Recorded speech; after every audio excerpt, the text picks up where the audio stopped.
Salut à tous, c'est simplement Catch et je suis de retour avec mon acolyte Maxime aujourd'hui I'm back! pour débriefer WWE Great Balls of Fire, pay-per-view exclusif à Raw qui a eu lieu ce dimanche 9 juillet.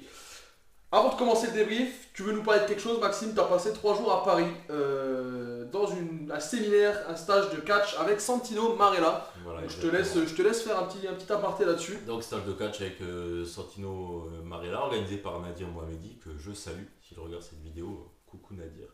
Donc voilà, je voulais juste dire que voilà, je vais pas raconter le stage, je vais pas dire comment tout s'est passé. Voilà, c'était un stage de catch. On a appris énormément de choses. Santino m'a appris beaucoup. Je regarderai le catch d'une autre façon avec tout ce qu'il m'a appris maintenant.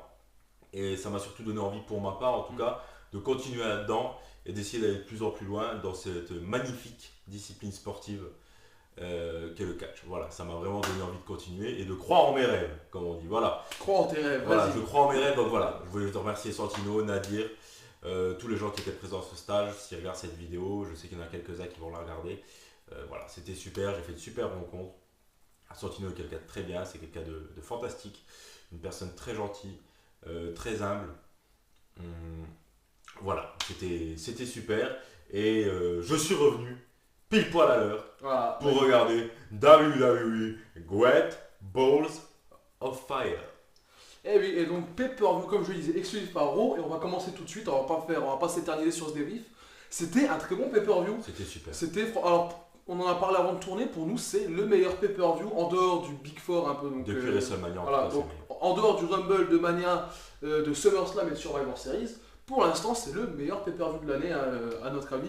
Donc on va commencer tout de suite avec le kick-off qui voyait donc s'opposer Neville, champion Cruiserweight, face à Akira Tozawa, Le protégé du bon vieux voilà, Titus O'Neil. Titus Worldwide. C'était plutôt un bon match. Et C'était pour sympa. casser un peu les traditions, pour une fois, c'est le heel qui a remporté le match de kick-off. Forcément, c'était pour Voilà, le titre. forcément. Très bon match. Neville toujours au top. Tozawa a su s'élever un peu à son niveau et nous sortir un très bon match aussi.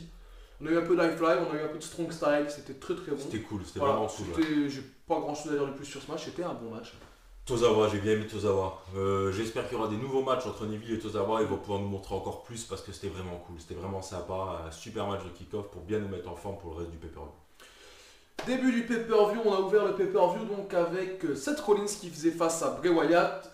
Alors moi, je me suis pas vraiment intéressé à cette rivalité. La rivalité était pas super bien Voilà, montée. la rivalité était un peu. Je pense que c'était une rivalité de transition un peu pour Rollins. Moi, je pense que surtout c'était une manière de mettre Wyatt et Rollins dans le Ouais, pay-per-view. voilà. Mais du coup, par surprise, c'était un bon match, c'était un bon opener.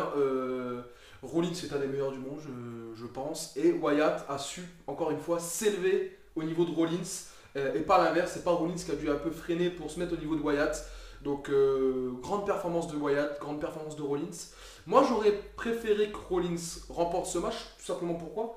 Parce que Rollins, c'est la star sur la couverture du prochain jeu WWE.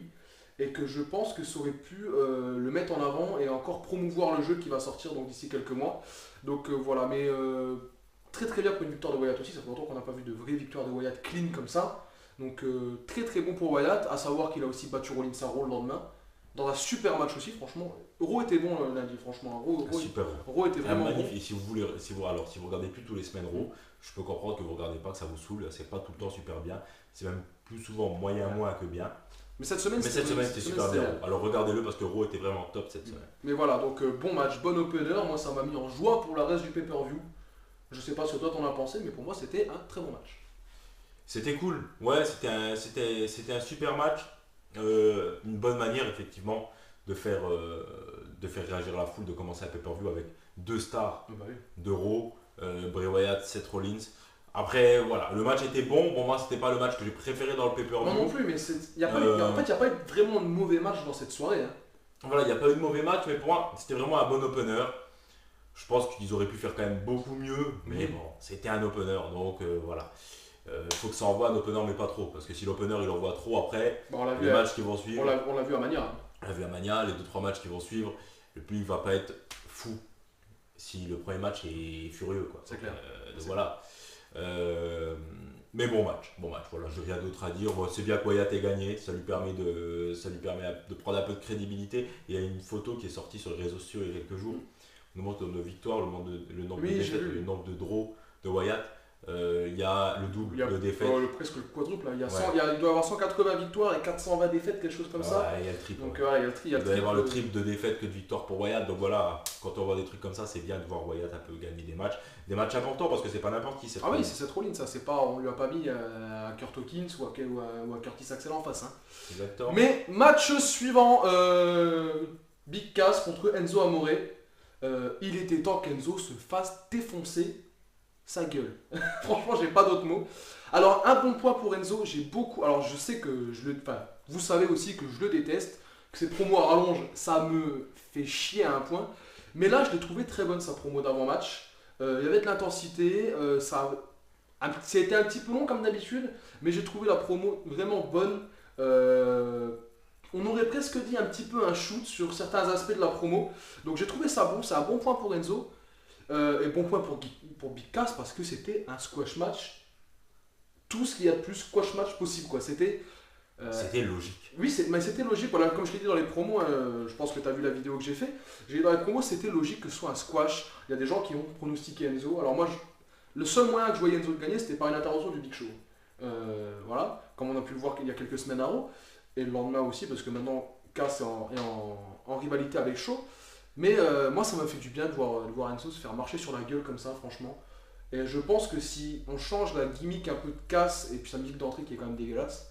Elle est nulle. Ouais, Elle est nulle. elle est La nulle à musique chier. d'entrée de cas, c'est une catastrophe. Mais voilà, si on change quelques aspects, je pense qu'il y a du potentiel derrière et qu'on peut faire quelque chose de ce mec.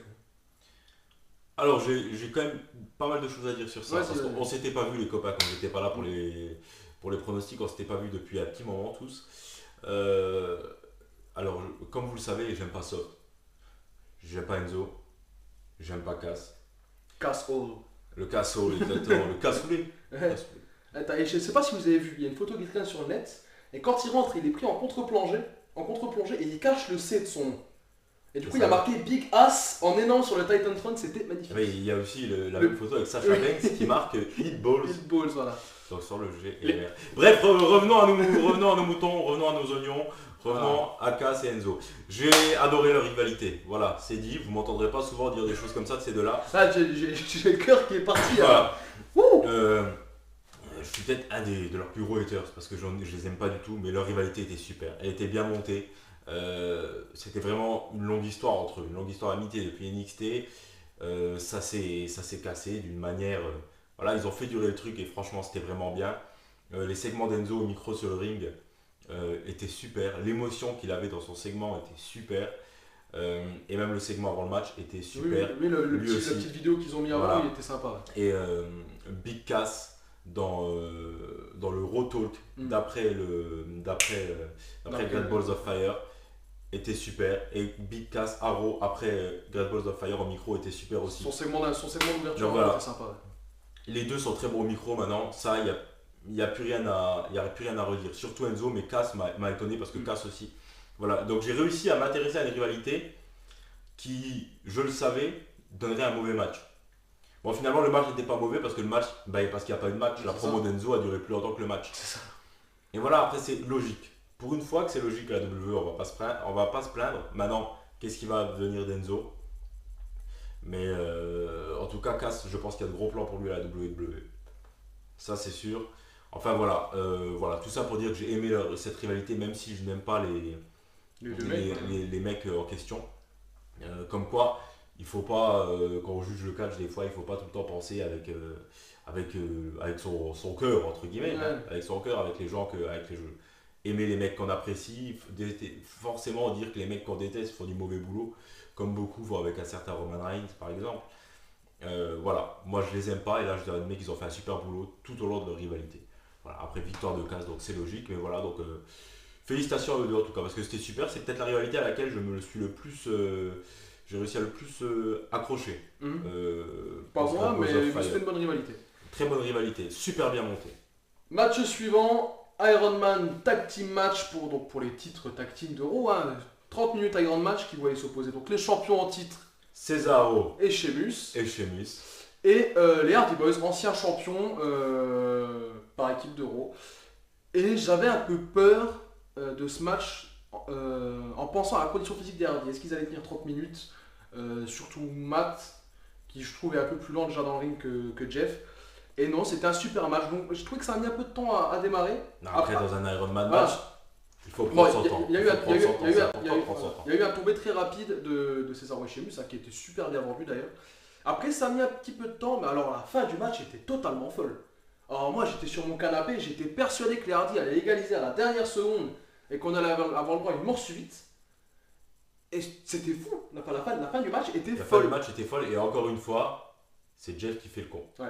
Encore une fois, le bon vieux Jeff qui, parce qu'il veut trop en faire, se fait avoir et arrive trop tard pour faire le compte sur Cesaro. Mais alors, ça m'a pas dérangé que les Hardy perdent, parce que moi, comme je vous l'ai dit dans les pronos, j'aurais voulu que les Hardy gagnent par rapport au fait que Sheamus va s'en aller quelques semaines. Ça m'a pas dérangé parce que, grâce à ça, on va avoir le droit au Broken Hardys. Ça y est, apparemment, le procès est en bonne voie pour que les Hardy récupèrent Et les si droits. vous avez vu le segment à Raw, Voilà, il y on a l'a eu vu à du Raw. obsolete, il y a eu du delete et il y a eu du broken. Voilà, donc tout ça va nous amener au Broken Hardys, donc je ne suis pas déçu que les Hardy aient finalement perdu cet Ironman match. Puis à Raw, on a vu aussi le retour des Revival qui vont prendre les titres très vite, je pense, et je l'espère. Mauvaise pop du public d'ailleurs, aucune réaction pour The Revival. Non, mais je sais pas si vous avez vu les photos de la salle était à moitié vide. Alors apparemment ce serait des montages. Ah, La photo qui tourne sur internet, oui, il y a une photo qui tourne sur internet avec une foule complètement vide. Bon, moi j'ai regardé le show, j'ai pas trouvé que la foule était. Qu'il n'y avait pas de foule. Bon, enfin, montage ou pas, je ne sais pas. En tout cas, j'ai trouvé ça bizarre que le Revival n'avait eu aucune pop lors de leur arrivée. Bon, ce public n'était peut-être pas très bon. On verra la semaine prochaine si c'est The Revival ou si c'est le public de cette arène qui était mauvais. et qu'est-ce que tu as pensé du match du coup? Bah, moi j'ai adoré le match. Cesaro et Sheamus sont toujours aussi bons. Autant l'un que l'autre, c'est des valeurs sûres. Et les Hardy, même s'ils sont, comme tu l'as dit, un peu plus lents, c'est toujours une très bonne équipe. Voilà, ce match, il m'a tenu en haleine. J'avais peur, comme toi, j'avais peur que le match tourne un peu en rond. Mais tout le long du match, j'ai réussi à rester dedans. Je suis resté dedans. J'ai même pas vu passer les 30 minutes quand ça arrive à la fin, je dis déjà. Ouais. Mais voilà, super. Super match, j'ai rien d'autre à redire. Super match. Ok. C'était top. Encore une fois, bon match. Quoi. On s'est pas ennuyé dans ce pay-per-view. Et bah si t'as rien d'autre à dire, on va passer au match suivant. Match suivant qui voyait donc Alexa Bliss défendre son titre de championne féminine d'Euro face à Sasha Banks. Encore une fois. Même si je repars. On va pas revenir là-dessus, mais encore une fois. Bon match pour moi, le meilleur match d'Alexa Bliss depuis qu'elle est dans le main roster. Niveau in-ring en tout cas. Elle a moins crié que d'habitude. Elle a mieux vendu ses mouvements. Sacha était très bonne encore une fois. Et on a eu le retour du Twisted Bliss. Ouais, on a eu le retour du Twisted Bliss. Alors moi, Finish move d'Alexa Bliss de la troisième le corde. seul petit point noir que j'ai à mettre à ce match, et c'est mon ressenti personnel, parce que c'était une très bonne fin de heal, hein, j'aurais aimé un pinfall clean, quoi. J'aurais aimé un tombé pin. La Un tombé WWE ne clean. veut pas Non. faire perdre Sacha. Non, mais là où ça m'a dérangé, c'est qu'il y a 2 semaines à Money in the Bank, les Usos ont déjà conservé leur titre de cette manière. Donc je trouve que ça devient un peu redondant au niveau des fins de match du côté des heals à la WWE. Mais tout ça a été rattrapé par le petit segment d'après-match qu'on a eu. On a vu donc Sacha faire un double knee de la table des commentateurs en contrebas sur Alexa Bliss. Donc ça a un petit peu rattrapé la fin de match qui était un petit peu en demi-teinte pour moi. Mais autrement, c'était un très bon match, encore une fois. Rien à dire de plus, elles ont fait un super boulot. Super match, bah moi, il y avait tout pour me rendre heureux dans ce match. Mes deux divas favorites actuellement, il faut que j'arrête de dire diva parce que je me fais à chaque fois engueuler. Maintenant, c'est des superstars. Donc voilà. Mes 2 superstars féminines favorites à la WWE actuellement étaient dans ce match. Pour le titre en plus, et ben j'ai pas été déçu du tout. C'était un super match, comme tu l'as dit pour moi aussi. Hein. Pour moi, c'est le match référence de Bliss depuis qu'elle est là. Sacha a été très bonne aussi. Elle s'est pas mise en danger pour une fois. Pour une fois, Sacha s'est pas mis en danger dans le match. Oh, il y a quelques mouvements avec son dos, moi, qui m'ont fait un peu peur, mais. Ouais, mais je pense qu'elle est vachement Elle est souple très quand même. souple, ouais. Il y a des fois, elle est quand même beaucoup plus dangereuse que Oui, ça. oui. Là, elle est restée safe pour elle-même, safe pour son adversaire tout en faisant un très bon match. Elle et Bliss, les deux très très bons. J'étais content de revoir donc le Twisted Bliss de retour. C'est une prise que j'adore. Je trouve que ça lui va carrément bien. Et petit aparté, Sacha a une réaction de fou du public. Oui. C'est une star. Je le dis à chaque fois, hein, c'est vraiment une star. On peut dire ce qu'on veut de Sacha Banks. C'est une star. Elle a la réaction d'une star. Voilà, c'est tout. Et Bliss a la réaction d'une vraie heel. Moi, quand elle arrive dans le ring, vers le ring, je veux dire, moi les gens qui disent qu'elle en fait trop, je comprends pas ce qu'ils voulaient dire par là. Elle arrive dans le ring, elle est là, elle regarde. C'est une vraie heel, quoi. C'est une vraie heel. Elle est super avec sa Bliss dans ce rôle. Elle est vraiment super. C'est pour moi une des meilleures heels avec Charlotte qu'on a eu depuis bien longtemps. Voilà, j'ai rien à redire sur ce match. j'ai rien à redire sur la rivalité, j'ai rien à dire sur Sacha ou sur Bliss, les deux ont fait un travail super. Et voilà, et ben Sacha c'est la babyface de la compagnie maintenant, c'est pas Bayley, et Bliss c'est la top heel. Et il n'y a aucune heel derrière. Elle a même Nia Jax qui aurait tout pour être la meilleure heel de Raw par rapport à son gabarit, par rapport à tout ce qu'elle dégage. Elle n'arrive pas à la cheville de Bliss, au moins au niveau du charisme en tant que heel, quoi. Donc on a vraiment la top heel et la babyface. Je pense que cette rivalité va se poursuivre jusqu'à SummerSlam et je pense qu'à SummerSlam, on verra Sasha Banks récupérer le titre. Pour une fois, je l'espère, un règne un peu plus long que ce qu'elle a pu avoir à l'époque avec Charlotte. C'est à chaque fois des règnes d'un mois, une semaine, 2 semaines. Bon. J'espère et je pense que ça va arriver. Je pense à un long règne de Sasha Banks, sauf si blessure, mais après SummerSlam en tout cas. Match suivant, championnat intercontinental, donc champion Miz qui défendait son titre face à Dean Ambrose pour la à peu près 128e fois depuis ces 6 derniers mois. J'en peux plus de cette rivalité, j'en ai ma claque. Mais ils ont encore fait du bon boulot. C'était pas leur meilleur match, loin de là. Par contre, j'ai trouvé que le Miz Tourage du coup a apporté quelque chose à ce match. Alors moi aussi, et je te coupe tout de suite, comme ça je leur dirai plus, j'étais sceptique avec ce Miz Tourage. Moi aussi, mais ça marche bien. Finalement, c'était pas mal. Ça marche bien. Petit aparté de 10 secondes, j'ai beaucoup aimé la tenue de Bo Dallas. Beaucoup de personnes ont critiqué cette tenue. Ah ouais, il a la classe. Moi, j'ai trouvé qu'ils l'ont. Il dégage un truc. Voilà, il dégage un truc. Il a enfin du charisme après tout ce temps. Bah, c'est sûr que c'est plus facile. C'est quand même beaucoup plus facile d'avoir du charisme comme ça qu'avec une grenouille. Ah bah c'est clair. Mais on met ça en dehors. Le match était plutôt bon. C'était pas ouf, c'était pas mauvais. C'est pas leur meilleur match. Miz conserve, c'est ce qu'on voulait tous. Vivement que cette rivalité se termine. Moi, j'en peux plus. Je n'en peux plus, le Miz tourne en rond, Ambrose tourne en rond, vite qui ramène quelqu'un d'autre vers le Miz, qui fout Ambrose quelque part d'autre, parce que là j'en peux plus du tout. Mais victoire grâce au Miz Tourage, on s'en doutait tous aussi, hein, moi, je voyais pas une victoire clean pour le Miz, surtout pas avec tout ce monde autour du ring. Voilà, rien d'autre à dire de plus, c'était un bon match. Voilà. Bon, bah, moi c'est le match que malgré que j'adore le Miz, hein, vous le savez si vous suivez un peu les vidéos. C'était un peu le match le moins intéressant de la soirée. Voilà, c'est ce que j'allais dire, moi malgré que j'adore le Miz, et vous le savez, donc comme j'allais dire, vu que vous suivez ces vidéos, le Miz avec Orton bien évidemment qui est mon modèle. J'allais me rendre dit comme je le dis souvent, qui est mon modèle. Le Miz c'est le mec que je préfère en ce moment, à Raw en tout cas, et même dans tout la WWE avec Orton.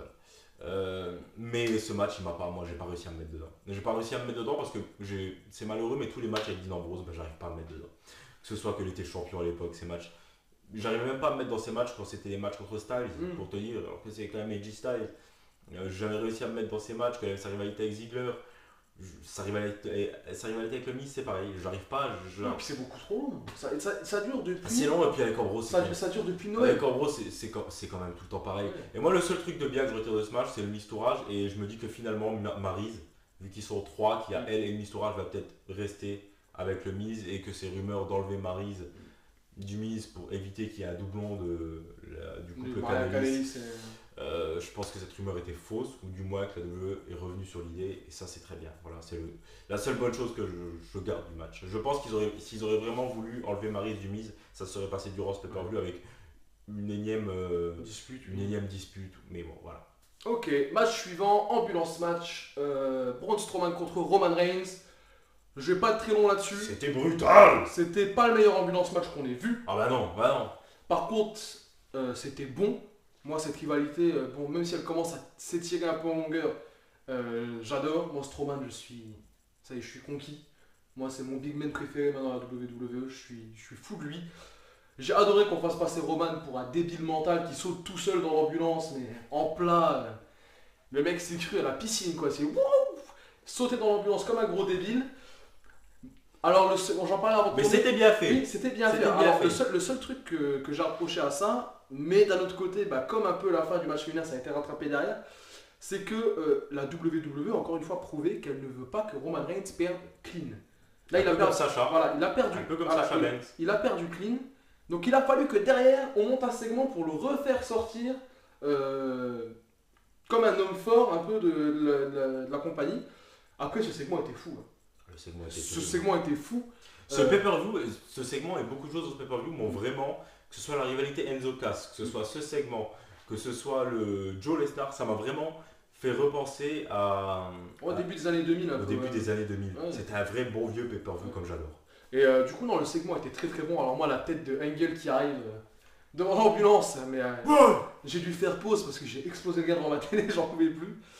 Strowman qui sort de là, mais comme un warrior, et qui justement renforce son côté de brute Ouais, il indestructible. m'a fait penser à Jason Voorhees en sortant. Un petit en peu, ouais, sortant. un petit peu. C'est un vieux film d'horreur avec Voorhees qui arrive toujours à s'en sortir. Hein. Il s'en sort comme Jason Voorhees, Ouais. il est bleu, il a le sang qui coule partout. C'était Mais, super mis en scène, super bien fait. super segment, j'ai rien d'autre à dire là-dessus. Un bon match, bon segment de fin.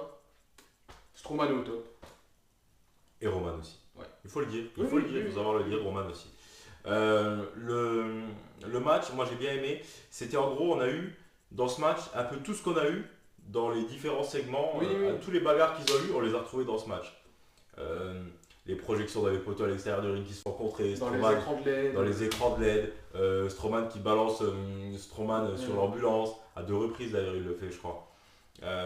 Et la fin moi j'ai bien aimé, parce qu'en fait ça montre que Strowman c'est certes une brute, un monstre, Mais là, il a une psychologie. mais il est malin aussi Ouais. parce qu'il fallait être malin pour faire ça, pour laisser Roman passer comme ça. Il fallait avoir du plomb dans le crâne comme on dit, et voilà ça montre que Strowman n'est pas qu'une bête, mais qu'il peut aussi gagner ses matchs de manière intelligente.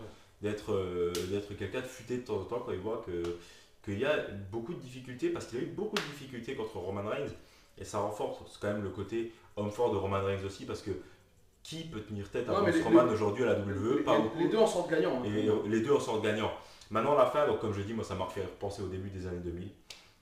C'était super, je vous ai parlé avec moi qui m'a fait penser à Jason Voorhees, Strowman. On va pas parler du match entre Slater et. Justement, j'allais parler des du. trucs. Bon, alors si tu veux en C'était- parler, si tu veux, on va en parler. C'était Donc, le meilleur voilà. pré-main event de toute l'histoire de la WWE quand même. Je finis juste du coup, comme tu veux quand même en parler, je finis juste du coup ce que j'avais à dire sur ce match. C'était super. Voilà. C'est pas long ce qu'il me restait à dire, c'était juste super. Non mais du coup pour parler du petit match Slater, parce que même Slater apparemment a pas compris ce qui arrivait. Ouais, on a dû leur dire en dernière minute, Ouais. allez sur le ring, faites un truc, Faites un démerdez-vous. truc, parce que moi j'ai entendu une musique en fond, moi vu que je m'intéresse pas à Kurt Hawkins, j'ai pas reconnu sa musique. Je me dis mais qu'est-ce que c'est que ce bordel? Et là je le voyais, je fais et pourquoi? Du coup on n'a même pas eu le droit à la fin du match. C'était pour faire patienter le public sur place, plus que Venez pour la faire, télé, non mais quoi. venez faire danser Jojo au milieu du ring, ce sera mieux, je sais pas. Jojo et Bray Wyatt. Ah, je sais pas. Maintenant, Jojo et Bray Wyatt sur une salsa. Ah mais voilà, c'est ça. Mais on va passer donc du coup au main event de la soirée qui voulait s'opposer Samoa Joe au champion universal Brock Lesnar, match pour le titre. Et quel match de heavyweight, franchement. Un vrai bon match de poids lourd. C'est bon, j'aurais préféré que ça dure 5 minutes de plus. Honnêtement, c'était un chouïa trop court pour moi. Il est tellement intense, Joe. Non mais que- parce que c'était Je tellement... sais pas toi, mais moi, Joe, il est tellement intense Oui. dans un match que un match de aller 7-8 minutes Mm. de Joe, j'avais l'impression que c'est un match qui avait duré un quart d'heure au final. Mais en fait c'était tellement bon que j'en aurais voulu plus. Parce que même Lesnar a été bon. Alors l'angle d'attaque avant la cloche. Super. Super, et à partir de ce moment-là, moi j'avais mis une pièce sur Joe dans les pronostics et je me suis dit, ils vont le faire. Ils vont enlever le titre à Lesnar. Par rapport à l'article qui est sorti sur le net il y a quelques semaines de ça où Lesnar disait qu'il se souvenait même plus qu'il était champion et qu'il en avait un peu rien à foutre. Mais s'ils vont vouloir le punir, ils vont lui enlever le titre. Quand j'ai vu Joe le démonter avant la cloche, j'ai dit, ça y est, ils vont filer le titre à Joe, j'étais heureux comme tout. Malheureusement, Lesnar a gagné. Je pense que ça va nous emmener vers un fatal four à SummerSlam. Mais le match était très bon, franchement. Lesnar s'est fait dominer mais comme une chienne pendant les 2 tiers du match. Il n'y avait que des big moves. Coquina clutch, suplex, Et à Raw, F5. et à basta. Raw, Joe a eu une phrase très juste. Il lui a dit, tu ne m'as pas vaincu, tu m'as échappé. C'est ça. Et Mais c'est- voilà, j'ai rien d'autre à dire sur ce match. C'était un très bon match de heavyweight. Franchement, il n'y a rien d'autre à dire. Je vais pas redire ce que tu dis. Donc je suis complètement d'accord avec toi. Un vrai bon match de poids lourd. Lesnar dans la table, c'était super cool. Le Coquina Clutch contre F5, ça montre que Lesnar c'est quand même une bête. Et ce match a quand même montré que Samoa Joe était un destructeur. Bon, maintenant il serait quand même temps qu'il gagne des matchs, Joe. J'espère vraiment qu'il sera dans le main event de SummerSlam, qu'il fasse un triple threat ou un fatal four. Mais j'espère qu'il y sera parce qu'il le mérite. Souvent le public chante des orbites pour tout et n'importe quoi. Là moi je vous le dis, vous savez que j'aime pas dire il le mérite. Mais là pour le coup Joe mérite vraiment un nouveau match de main event et un peu plus long. Ouais. Parce qu'il a vraiment fait du super boulot. Et Samoa Joe c'est un talent de fou quoi. Même au micro à Raw hier, comme je vous l'ai dit, Raw c'était super. J'avais pu une aussi bonne promo. De toute façon les promos de Joe avec Eman déjà avant le match, c'était les meilleures promos Ouais. du début de l'année. Et là la promo qu'il y a eu avec lui, Reigns, Roman, Brock, Angle. et Engel et Eman dans le ring, c'était top. C'était juste la meilleure promo pour moi depuis le début de l'année, sans réfléchir 2 secondes. Ok, bah c'est tout pour les matchs. On va passer à notre Catastrophico et à notre Magnifico. Ça va être dur de choper un Catastrophico là-dedans. Bah allez, j'en ai un quand même. Ouais, ça va être un peu dur. Je pense que tu as le même que moi. Mais on va voir ça. Magnifico Samoa Joe parce que je suis vraiment fan de son boulot. Il a fait un très bon match. Il a réussi à rendre Lesnar presque bon. Franchement, rien d'autre à dire de plus. Et en Catastrophico, je vais mettre Ambrose. Parce que Ambrose. C'est bon de fruits. Voilà. En gros, c'est fort de Ouais, fou. voilà. Basta. J'ai rien d'autre à dire de plus. La bonne blague de merde. Ouais. Et moi, écoute, exactement la même chose. Magnifico Samoa Joe. Est-ce qu'il y a vraiment besoin d'expliquer pourquoi il a fait un super match? C'est pour tout ce qu'il y a eu avant, toute la rivalité, tous ses speeches, tout. Voilà, moi, Magnifico Samoa Joe et Catastrophico Dean Ambrose parce que j'en ai marre. Et c'est le seul qui m'a déçu dans ce pay-per-view. C'est clair.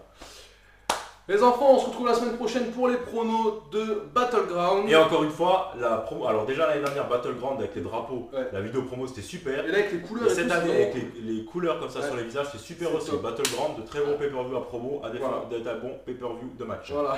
Donc on se retrouve semaine prochaine pour les pronos de Battleground, puis la semaine d'après pour le débrief comme d'habitude. En attendant, abonnez-vous, partagez nos vidéos, mettez des pouces en l'air, suivez-nous sur Twitter, sur Facebook pour toutes les infos concernant les vidéos. Portez-vous bien, regardez beaucoup de catch. À la prochaine, ciao. Ciao.